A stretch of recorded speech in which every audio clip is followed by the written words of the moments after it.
Okay, we got a couple of questions and or requests on the website about can we do a 2D animated or explainer video within Vizrt? And the answer is yes, you can do that. But first, what exactly is a 2D animation and or explainer video, and what are we talking about?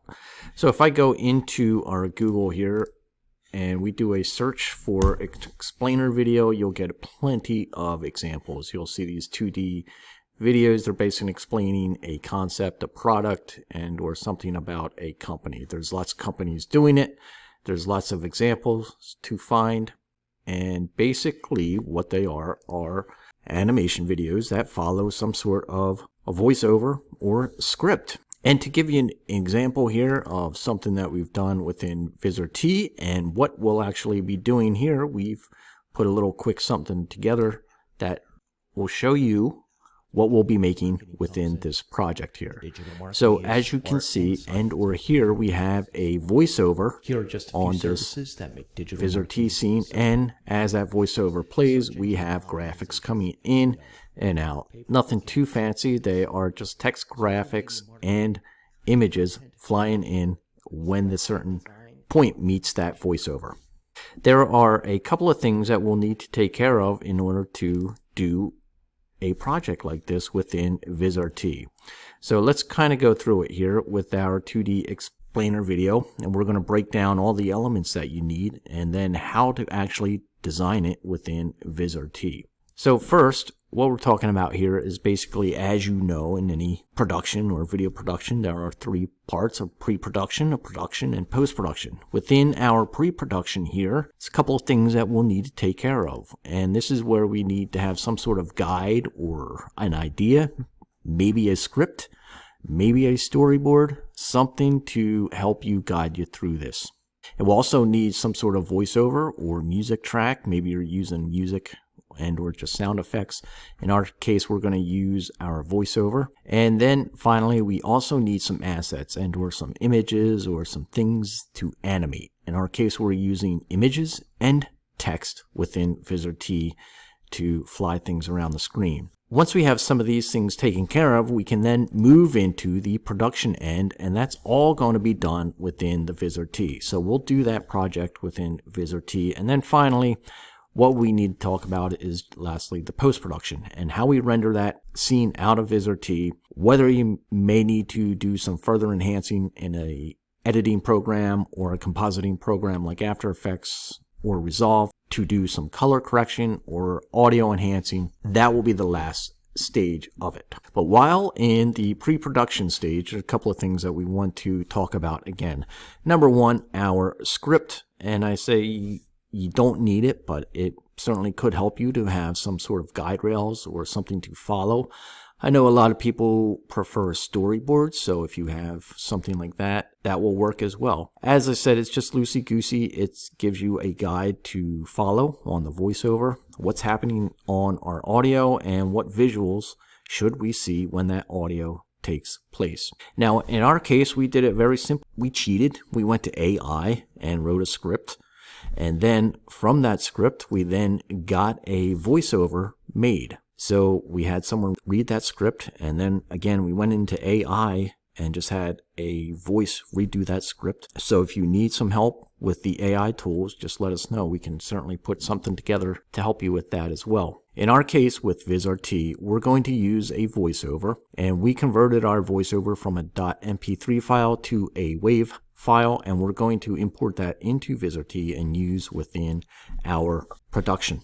And also within our pre-production phase, we also will probably want to follow some sort of style guide. Again, this is just a loosey-goosey thing for us, but it helps knowing what type of font we want to use. So we are actually going to go into a program, select a brand new font, and import that into Vizrt. Then we probably want to know what type of assets or have some general idea of the type of images that we're going to be using, whether they're, from Photoshop, you prepare JPEGs, PNGs, TIFFs, whatever you want, or Illustrator files. In our case, we're just using simple images that we're going to import from Photoshop. And then finally, we need to talk about the color palette. So there's different ways that we can do colors within Vizrt, but we'll certainly want to translate colors from an external palette into Vizrt. Before we go in and start with the fonts and the assets and the colors, there's a couple of housekeeping things within Vizrt that we'll need to take care of. So I'm going to go ahead and close this scene, and we're going to start with a blank area here. Now first, what it might be helpful for you is to create a brand new subfolder or a subproject just to keep all of your assets in one place. A subfolder will create an orange folder like that, or a subproject will create a blue project folder, and we can give it anything we want. I'm just going to call it A so we can find it easy. I'm going to hit OK, and here you can see that it created this little folder here. And within this folder is where I'm going to keep my fonts, I'm going to keep my audio, I'm going to keep my images that I'm going to import into there, and it will be easily accessible for us if we want to do that. And even if we right click on it, we could add bookmark, and that will help us find that more easily. Now within Vizrt 5, there are two ways that we can render. So I'm going to go into my scene settings up here, into my R rendering tab here, and we need to check out these two things, Viz Engine Renderer and the classic mode. For our case, we're going to use the classic mode, and I'm just going to show you why real quick, because as our Viz Engine Renderer mode, if I come in here and drag some images, even though they will work, we have this geometry setting here. So it works a little bit different. It will be easier setting up the 2D animation like this in the classic mode as opposed to the Viz Engine Renderer mode. That way we won't have to deal with the PBR materials or textures. Now you could do it in there, Viz Engine Render mode if you want, but for our purposes it will be easier to follow along if we do it within the classic mode. So that's the first setting that we want to change. Next, I'm going to go ahead and set up the type of background that I want to use within my project here. And a couple of things that we could do. I'm going to go into our compositing settings here right within the scene.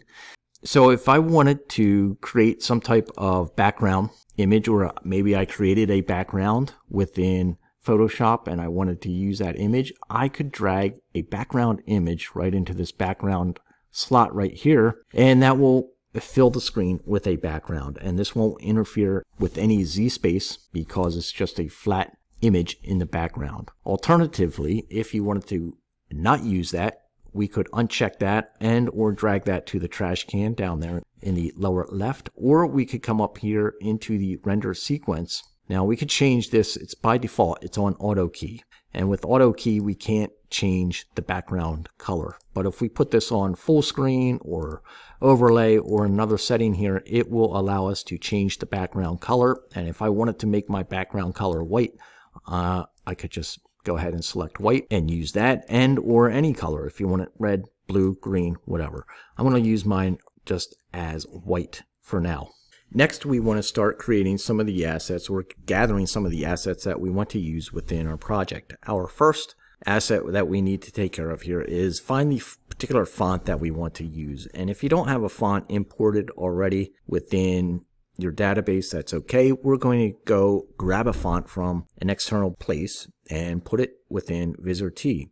So to do that, I like to use this place called Envato, and it's by far a great value because you not only get photos and videos, but you also have fonts right here. So if I click on this font tab, let's just say the script or color palette calls for some sort of fancy font, and they like this font. Let's just use this one right here. So you find a font that you like to use, you can download it. You download the font. We are going to extract that font because it came zipped, and it gives us a true type and an open type font, and we're going to import that into Vizrt. So we're going to come back into Vizrt 5, and we're going to come into the import tab here, and it gives us this import setting, and we have a drop down here for fonts. So that means we just need to navigate to the folder where we have a couple of fonts, or that font that we just downloaded.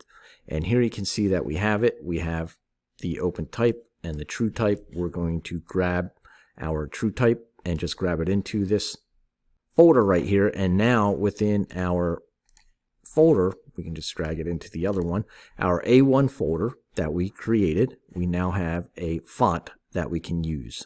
So we're just going to use this font for the remainder of the project. If you have other fonts that you want to import and use, maybe you have 2 to 3 fonts that you might be using, we're just going to keep it simple and use one. Next, we want to import some of the assets or the images that we're going to be using. And again, I've come to this site, Envato, where we can grab some good images and or icons. In my case, I came to the icons here and I grabbed some icons, and then I went into Photoshop and I simply cut these icons out and prepared them so that we have a transparent background. And I am saving these as a PNG, but you could save them as a TIFF, a Targa, anything that has an alpha channel or carries a transparent background. Now, since I am using a white background, it may not matter so much on my images, but generally for a project like this, I might want to cut out my images so that they are transparent. Again, it depends what type of background you're using or what you're doing. You may not need to do that, but for our case, we will. And again, these images, if I didn't find them on our stock photo site and or stock graphics site, we just generated them within Midjourney. And you can do that for your project as well. If you need help with that, just let us know. We can walk you through a video on how to do some of that. And in this particular case, an image like this, I know that I don't want to use a JPEG and have the background, so I'm just going to cut out the background for this particular image, and that's going to help us use it within our scene. And Photoshop now makes it easy. We can go into our properties and we can say remove background. That will take a second or two, and once it does that, you can see that it removed the background and gives us this transparency back here. And that's basically how I want it. Now, I'm not going to say spend any more time cutting this out, but again, depending on your project, this is where you may need to spend more time than we're going to. How well you prepare your assets and or images and or Illustrator files and the things that you want to import into Viz could make the difference. And like I said, we're not spending a whole lot of time, but this will give you the idea of how it can be done. Now I'm going to save this as a PNG, and then we'll go back and re-import this into Vizrt. So since we have our import open, I can come down to the drop down here and select images. And now this time we're going to drop or go navigate to a folder where we have our images, and here we have that one that we just cut out. So I'm going to drop it into my I tab within this folder. I can just slide that right over there. We're going to hit OK, and here you can see that it brought that image in. It carries that transparency with it. That's what the black and white image is with that image. Now we also had some other images here that we could bring in as well, so I'm going to slide them in. We may or may not use them. I definitely have some icons here that I cut out, so I have them placed in a folder, and I can just select them all and import them as well. We're going to use the compression none, and you can see how it brings these icons / images in with their transparent background. There is one more thing that I want to import, and that is our audio clip. So I can come to the little A tab here. Again, we have our import tab open. We have a drop down that we can go to audio, and I have an audio folder here. I have 2 clips, 2 wave clips. There's a short one and a long one. We're just going to use the short clip here, and we're going to drag that over into our audio file. And here you can see that it has a little .wave file, and this is what we're going to use within our scene here. So now that I have most everything imported, we can go into our default view here.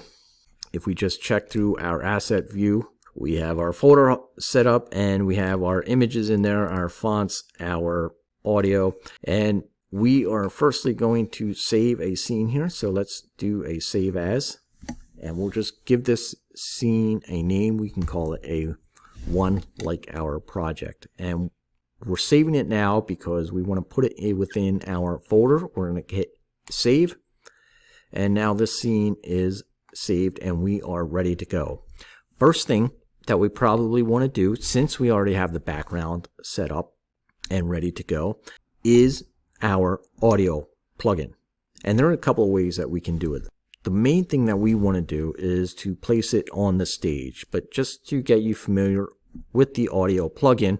First, if we jumped back into the render settings here and we went into the Viz Engine render mode, you'll notice that audio plugin disappears. And if we click back, you'll notice a little audio plugin comes in. So one way that you can use it, you drop a group down there, you drop an audio plugin on there, you click on that little audio plugin, and if you go into your asset view and your A tab to find your clip, you can drop that little audio plugin there, you'll hit play, and that will play the clip. However, our problem is that we want it to be able to play when we hit play, and if we hit play here within our timeline, it will not play up here.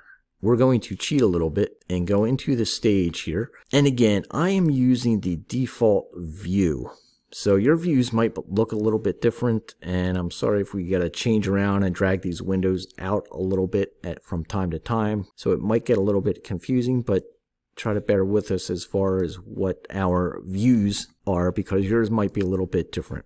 Now, if I wanted to put this audio onto the stage, I come into the stage and let's say we add a director here. I right click on a director. It gives us some options here, but one of the options I'm looking for is audio, and there's no option here. So I'm going to cheat a little bit. First, I'm going to get rid of this clip by dragging that to the trash can. We don't really need it. I'm going to just leave that plugin on there as a marker for myself. And if I want to rename this, I'm going to just call this audio. You can call it whatever you want. I'm going to use the transformation axis editor here to set a fake keyframe so that we can attach our audio. So right here, my timeline set to 0. I'm going to hit set keyframe. I'm going to just set a position, rotation, anything, just to set a fake keyframe on my timeline. I want to do that because now that I have a keyframe, I can right click on it and come to audio, and we're going to go to clip, and now it creates this little action area or this clip. So when I click on that, we get two options. We have an option here where we can slide this clip in there, or we have a file where we can navigate to and attach it. So if I want to navigate to this, I can navigate to an audio folder where I have that, and I can click on it and say open, and now it attaches that audio to the timeline. And as we click play, it will now play that. Alternatively, if you didn't want to attach it there, you just have to go into the DB clip, and let's get rid of it there for a second. We'll go to DB clip. It means that we'll need to slide our asset view out because we want to access both our audio clip and the stage. Now, instead of using the file, we're just going to use the DB clip, and we can drag that right onto there. Same, but different. I don't need that position keyframe anymore, so I can just delete that. You can leave it there if you want to, but just so we don't add any confusion for ourselves, we're just going to delete that keyframe. Now we have our audio clip, and if you hit play, all right, you should start to hear your audio on there. Okay, now that we have the audio on there, we can start dragging some images and or assets into the render window and or scene tree to start creating our animations. I know within the first sequence within our script, we need some sort of local business image to come in, and we'll want some text as well. That means we'll need to go into our asset view, and again, we can slide our windows around so that we can see and or access our windows a little bit better. And if I go into my I tab, I can look for a type of image that I want to use with our first set of animations here. So I want to start dragging in some images here to start matching our voiceover. And our first image or asset that it calls for is some sort of local business, because the script says, ever wonder how local businesses blah blah. Now it also says scale up or something, so we can animate this in however we want. Notice I just took an image by itself, I drag it right up into the scene tree as a standalone image, and this image again carries an alpha or a transparent background, so that if we did go into our compositing mode here and we turned our background back on and we scale this image up, even though it originally had a white background, it's now cut out. And you can still see some of the white background here. Normally you would cut that out, but again, because of time issues, we're just using this as is as we imported it. So we'll leave that gray background on for now.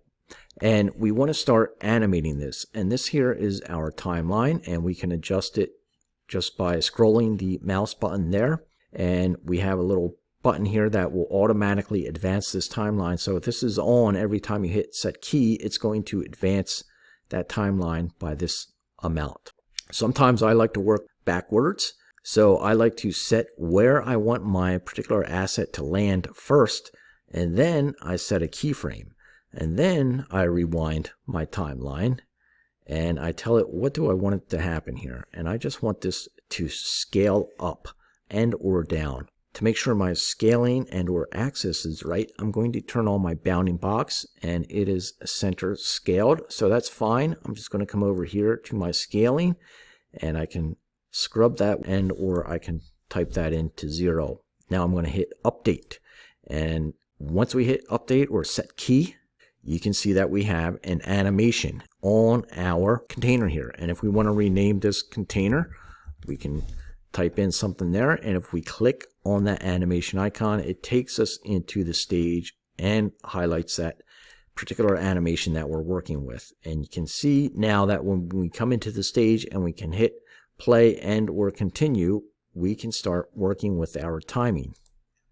All right, so if that's a little too quick or slow, we can speed that up or slow it down by dragging the keyframe. Next part, our script says we should bring a question mark in because we're asking a question here. And as that question mark comes in, we want to slide this business over and down a little bit. So we're going to create some additional animations here. And first, we're going to go back into our asset view here and grab that font that we imported. So here's this Kind Avenue font that we just imported. We're going to drag that up into our scene tree. I am going to rename it. This is going to be the question mark. I'm going to click on our ABC icon to go into the text editor. I'm going to type in a question mark, and we're going to come into the transformation editor and scale this up because this is how you make fonts bigger within Vizrt. There is no points, picas, or pixels or anything like that. You just scale it up this way. All right, there's our question mark, and as that comes in, the local business needs to slide left. So let's take care of that. Now we're going to have this question mark slide in. So I want it to land right there. I'm just going to set a keyframe, randomly rewind my timeline. I'm going to move that position. We're going to hit set key, and at the same time I want our local business to slide left and scale down a little bit. So I'm going to reposition this to the left, and I'm just going to scale that down a little bit, something like that, and hit set keyframe. Now we can go back into our stage and just kind of modify the timing of this and make adjustments that way. First, our local business comes in. We want it to sit there, so I'm going to hold down C and copy our mid keyframe here, and this is going to copy that keyframe and just creates a little separation there so that it stays there. And when the voice calls for it, we want to have the question mark come in and the local business scale. So we want that all to happen at once, and if we zoom in by using our middle mouse button, we can align our keyframes here if that's what we want. So okay, they're all aligned, and if we kind of play through it or scrub through it, you can kind of see what's happening there. Now all you would need to do is just really play this in real time and see where it lands. So that's okay. The timing of it, again, you can always come back and change that at any time, and we'll constantly be doing that. But for now, we're going to move on to our next set of animations here. So I'm going to group this, and I'm going to put that into a group, and this is going to be our first group. I'll just name it group 1. I do know that I want this group to go out, so I'm just going to select this group, and I'm going to set keyframe, and I'm going to reposition this out so that it goes out to the left. And then I'm going to hit set keyframe. Now, one last thing that we should do on this is our question mark, and we need to add color on that. And there are a couple of ways that we can do color within Vizrt. We said we would address this. Number one, since this is a font, there's an easy way to color it. We can highlight the text up into this area here, and then we can come down and look for our colored, which is off by default. And if we turn that on, we can change this color to whatever we want here. We have a color wheel. We can come in and change that color wheel, drag it around like that. There's also a picker, so we could come over and pick a color that would match as well. Let's review the other ways to do some color. Number one, I could use some images. So I'm going to import a couple of images here. I'm going to go to the import tab. I'm going to go to our images, to our drop down, and I have 4 colors here that I made in Photoshop, and they are nothing other than just a square with a solid color. And it's a really accurate representation of the color palette that we want to use within our scene. So we could use one of these colors. We could simply drag that onto the text as well. And if you did color it, we'd obviously want to turn the color of that text off, and we can turn that off and it takes up that image color. There's also a way to do color called materials within Vizrt. And these materials also will give any asset and or text a color, and you can drag these materials up onto a container and or replace it at any time. And as you can see, this color here, when we drag it on there, may not exactly represent the color that we created in the external program, because what's happening with these materials is that there's 4 color channels. There's an ambient, a diffuse, a specular, and an emission, and each one of these affects it. So we would come in, and again, if you needed to add the particular hex code right down here, you could do that. You could pick a color again to get it closer to what you need. And even if we don't want the lighting or shading with our material, we could turn it flat, and then that will eliminate the shading of the material. We can turn it flat by just clicking on and off this little icon next to the material, and that just creates one flat color like that. So whichever color we want to use, we're just going to go ahead and slide that color blue onto it for now. Now also with our font, since we did import this font, and by default when you import fonts within Vizrt, we can also import a blurred font and or a stroked font. And if we needed to add that, we could turn on the shadow, and then you can see that we can choose which font that we want. If we want a blurred font for the shadow, we could certainly do that. We have an offset here for it. It's tough to see with that color. We could change the color, of course, of the shadow. And if we wanted a stroke font or stroke the font, you could use one of the outlines like that and then readjust the distance. So that's how you do a shadow.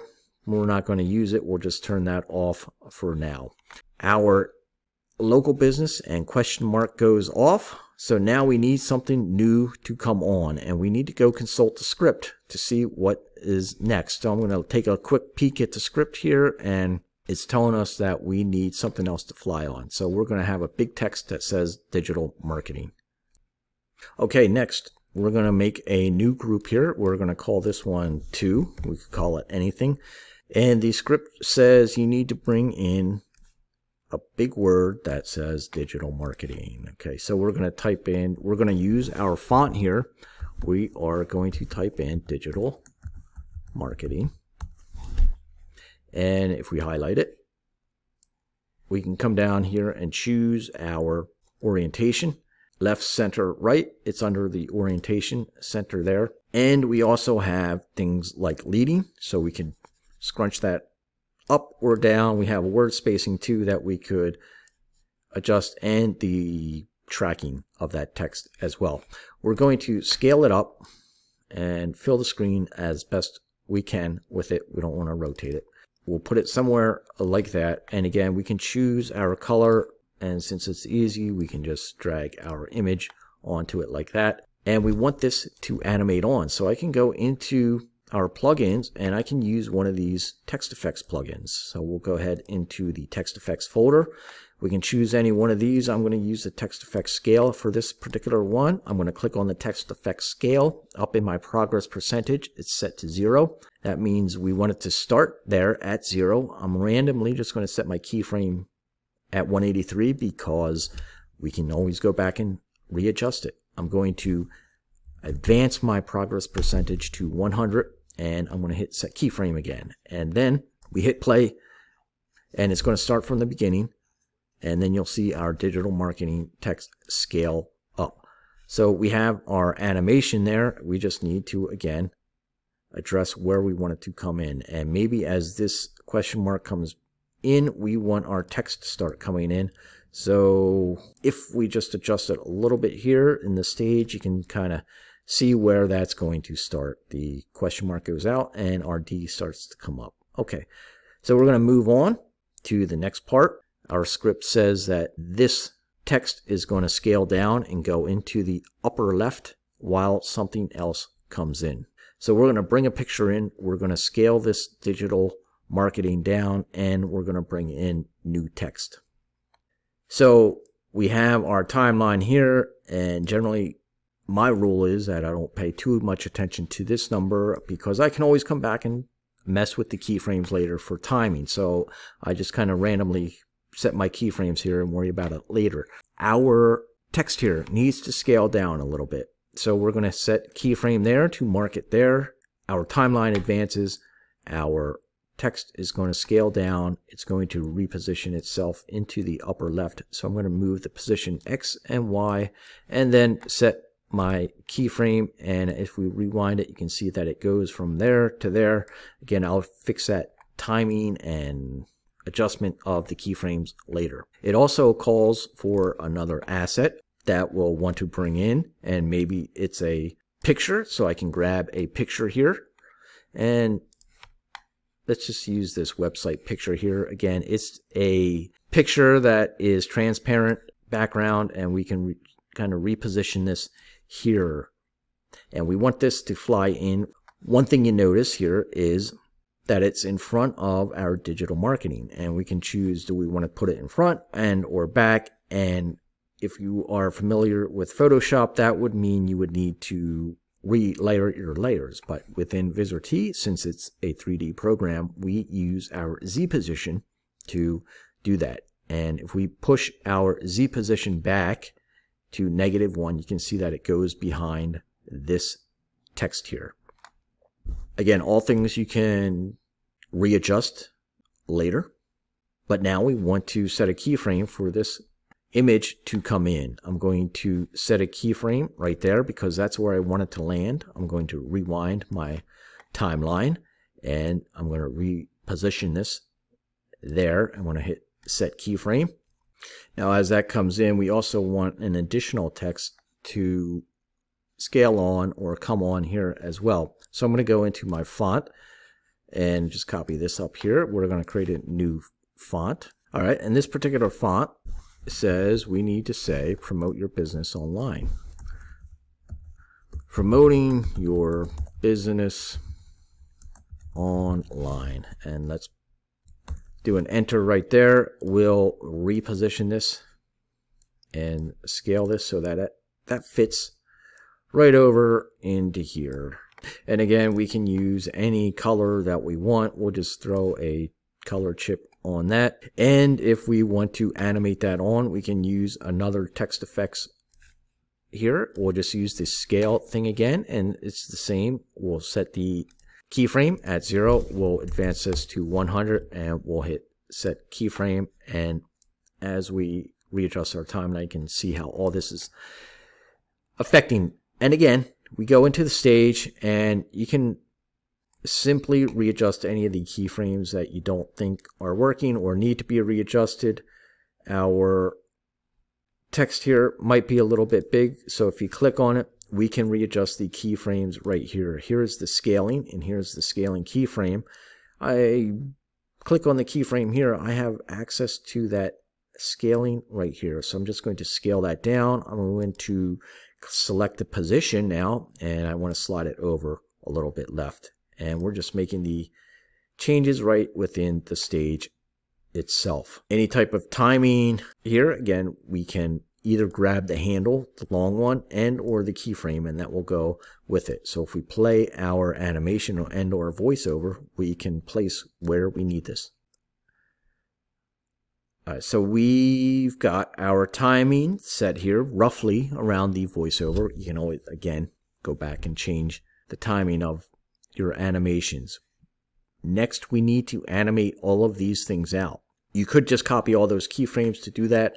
Since we have them all grouped, I'm just going to have them all slide out together. It will make our life a little bit easier by doing it that way. I'm going to set a keyframe right here.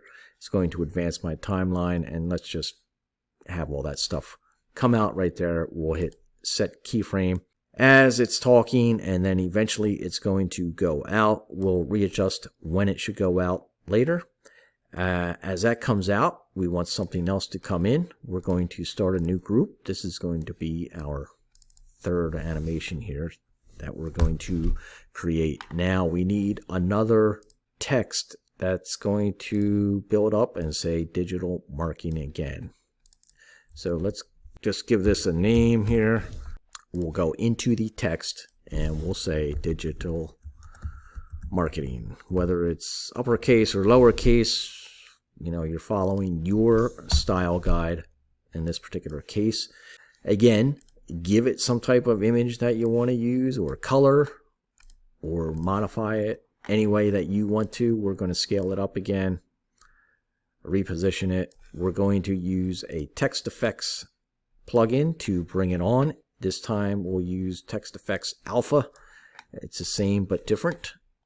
It works the same by using the progress percentage. We'll click that up to 100 and set keyframe and readjust our timing within the stage. So as this one comes out, we want our digital marketing to come in, and we can readjust that timing right down here.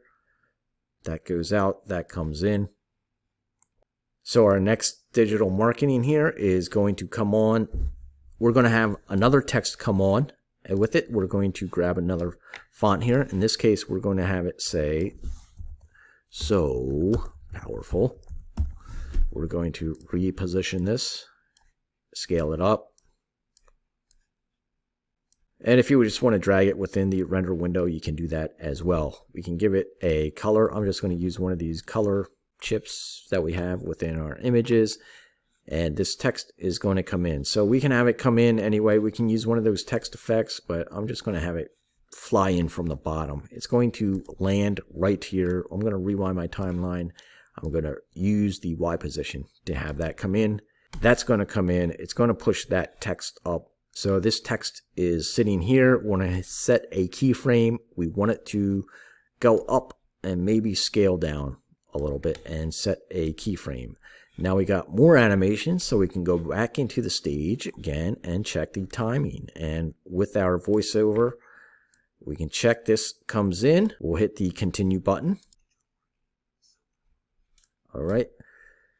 So the so powerful comes in, and it should align with these two keyframes here. If you need to move your stage around, hold down your middle mouse button within your mouse, and you can navigate anywhere you want.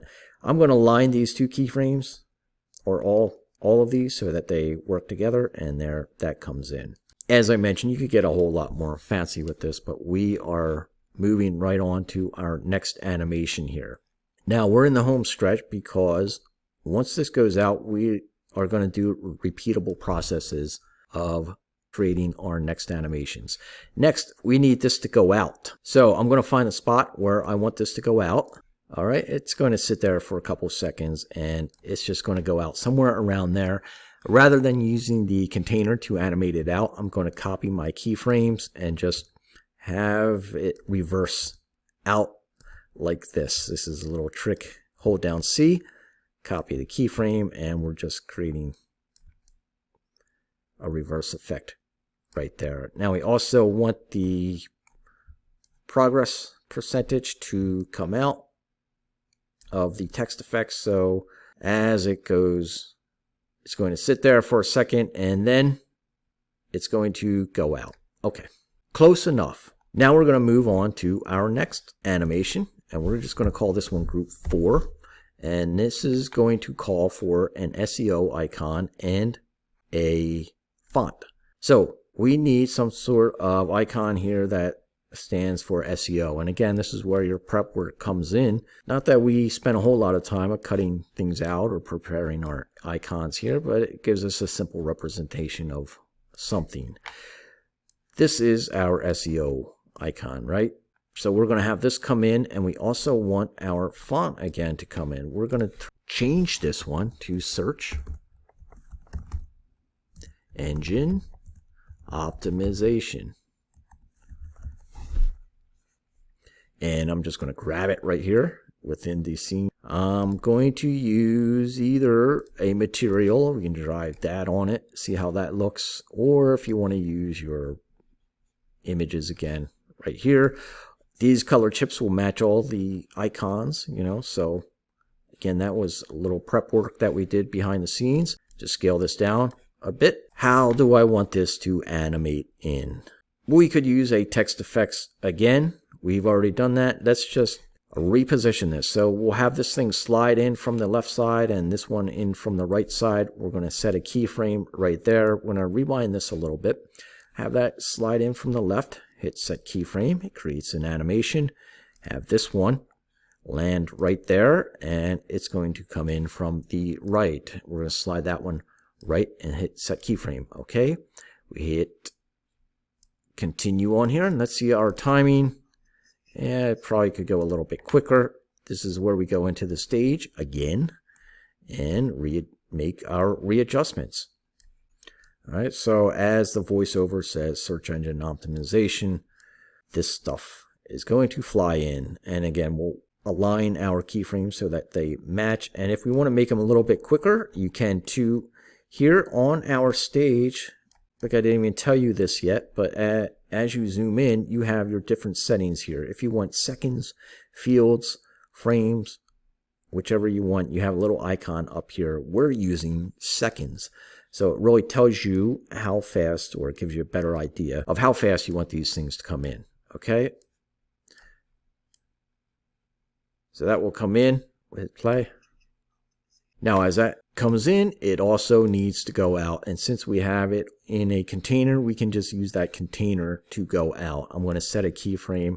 I'm going to reposition this to the left, and I'm going to hit set keyframe. And now that goes out. So we can readjust it once again and have it go out where we need to. So the voiceover now says, as it's saying the next thing, which is right around here, we're going to have that go out. So it comes in and it stays there until then, and then it's going to go out. And you notice this big gap here between when it comes in and goes out. Well, that's, you know, something you could or could not fill if you wanted to add a little animation on this icon here. You could certainly have this rotating around, and or the text jittering or something like that, or you can have something else entirely fly in here if you don't want it so static. So that's going to fly out. We need to bring in our next element. Our next digital marketing element is not SEO, but it is PPC. So we're just going to copy this. And if I want to start naming this what they actually are, I could. So I'll call this one PPC. This one is our SEO one. So I copied it, right? We have our animations that will need to readjust because they are at the exact same time as our earlier one. So that's why it can help you naming these sometimes, and just differentiating your container names will help you identify it down here within the stage. So here we renamed it PPCI. You can see that it renamed it down here. That means I can just drag this down and these two down, and have that come in wherever we want. So that's where it went out. So that means these two need to slide down to here. And our PPC out will slide down. All right, now we need to swap out this text. So instead of search engine, we want to say pay per click ad. Maybe we would adjust the scaling, the repositioning of it.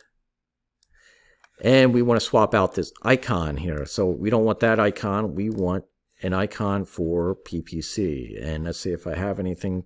Probably didn't cut anything out, but let's just put this one in there, and that will be our pay-per-click icon. And since we had it all animated already, it all animates. So we don't need to worry about the in or out because we took that from the earlier one. The thing that we do need to worry about is the placement of it. So we do need to do some adjustments. Obviously, you can see on this text here, since the text is different, we'll need to make an adjustment.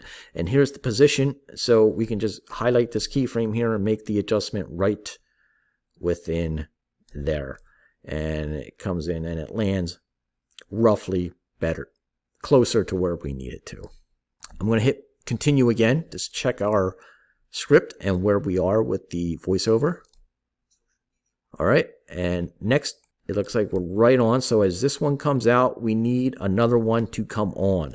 And this time, it's going to be social media marketing. So we're going to copy that one, call that one social. We're going to swap out our icon here. And yeah, maybe we'll use this for social. And we'll come into our text. And let's change this text to social media. All right. We have our animations on there, and if we want to change our container names here, we can. That'll help us identify our animations down here within the stage, and we can slide these out and readjust them and see where we need it to come in and go out. So as this one is flying out, we probably want these to start flying in, and we can adjust the keyframe and or the whole bar again.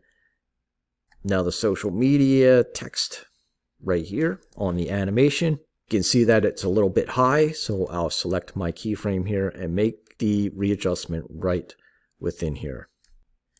So social media stays there, and it's going to fly out, and we'll find out where it needs to fly out.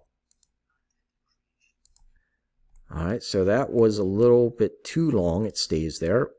We want it to fly out somewhere around here. All right, so our next thing is going to fly in roughly around 23 seconds. And that means I'm going to make another copy here. This is going to be content creation. We'll just copy this group. Let's rename these. Again, loosey-goosey with the names here. I'm not too important because I'm just using them to help me guide me down here in the stage. If we want to readjust these first, we can. And here's our social media, the one that we need to change. This one is content creation. So let's go find some content creation icon. All right, there we go. And we need to change this text. We're going to call this one content creation. We rewind it a little bit. That one goes out. This one comes in. And we got a problem here. You can see something on the side here, which is our content creation. It hasn't, because we changed the text was a little bit longer than the previous one. So now we need to readjust that keyframe. And we can do that right within the stage. We'll highlight this container here. It highlights it down here. And here's our position. So this is the first keyframe. We want to slide that left a little bit. And content creation comes in. It goes out. It's looking okay. We'll play the timeline to check our voiceover. And then the last thing that we're going to do here is just add one more. I think you get the idea of moving these on and off. So let's just do our last one here. This is called website. And I'm going to change this web and another thing called web 2 just so that we can identify it. Let's go readjust the timing on that within our stage here.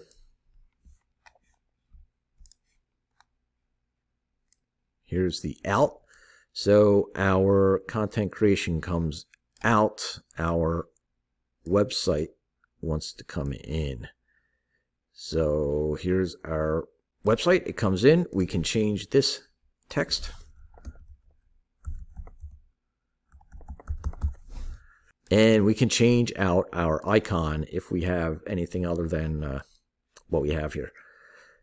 Not very good for website design, but we'll just swap it out with that image. And you can see what happens here with the image because we do not have this one cut out or a transparency on the background. It's just a square image and you're stuck with the background. So just be aware of that. If our compositing here was off and we turn that on, that wouldn't be a big deal. You can see that the white blends with the white.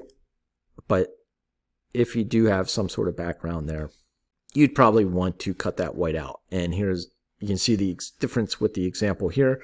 We'll just swap that image out for that one. Okay, so we've got it pretty much where we want. Now, first thing I would do is save it once you get to that point. You don't want to lose it. The last or next to last thing that we'd want to do is just come into our stage here. We have a lot of stuff going on. And we would need to readjust and or maybe readjust the timing of some of these things that fly on, right? So we hit continue. So we could hit continue or play on our timeline here. If you hit continue, it'll just play from where you left off. As it's playing and the voiceover goes through, you might find out like I need to just move this one a little bit and or this keyframe a little bit. I might need to move that keyframe a little bit. So basically what I'm saying, at the end, you might just need to go back and readjust the timing of everything. And obviously we did not spend a whole lot of time in prepping this stuff, but there's a whole lot of other things that we could do as far as making this a little bit more fancy or spicing this up a little bit within Vizrt. This is just the fundamentals of how to get something animated or to a voiceover within your scene. While we're here, one last thing that I should address. If you are using Illustrator files or want to use Illustrator files within your scene, you can also do that. And even though we only used images, you could also use built-ins from Vizrt. So there's a lot of default tools that you could use to create shapes and animations and things like that. You could also use Illustrator files as well. And to use an Illustrator file, you would have to use this plugin called Polygon. So we just take that polygon there, and up here it says import Adobe Illustrator file. If you click on that, you can navigate to a folder where you have your Adobe Illustrator file. We're going to navigate here. I have an Illustrator file here, and we're going to click open. And let me just hide all of this stuff here. Right, so here's our Adobe Illustrator file. It was saved in Adobe Illustrator as version 10 or below, because I haven't found anything that works above that. But if you save your Adobe Illustrator file as a legacy format 10 or below, it should work. And you have polygons here that you could adjust within the scene here if you needed to grab a handle or change anything like that. So that's how you could do an Illustrator file if you want to use them within your scene. I'm just going to delete that there. We'll turn all this back on. We pretty much have this completed. Again, just make sure that you have it all timed out to where you want.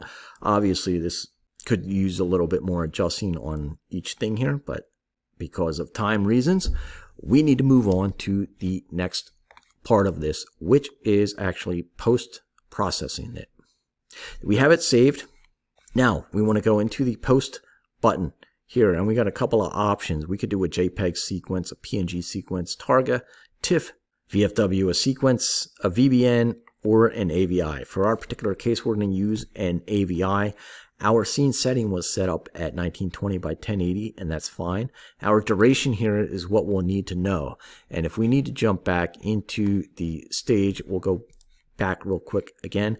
We can go into the stage and see where did our animation actually end. And it ended right here around 1342. That's where our timeline is. So when I jump back into post, that's basically what I'm going to type in. 1342 should cover us to record it. I have an AVI. I'm not going to worry about RGBA or RGBAAA. I'm just going to do an RGB file. We can give it a name here. Let's give it a name. What is called 2D Anim. And you navigate where you want it to go to. So you just choose your folder. We'll navigate to there, to the images. We're going to choose, and now we need to hit record. And what it's going to do is you'll see a little window down here in the lower right where it is recording. Now you'll notice we are on the free version of Vizrt T5, which means we get the preview version right there.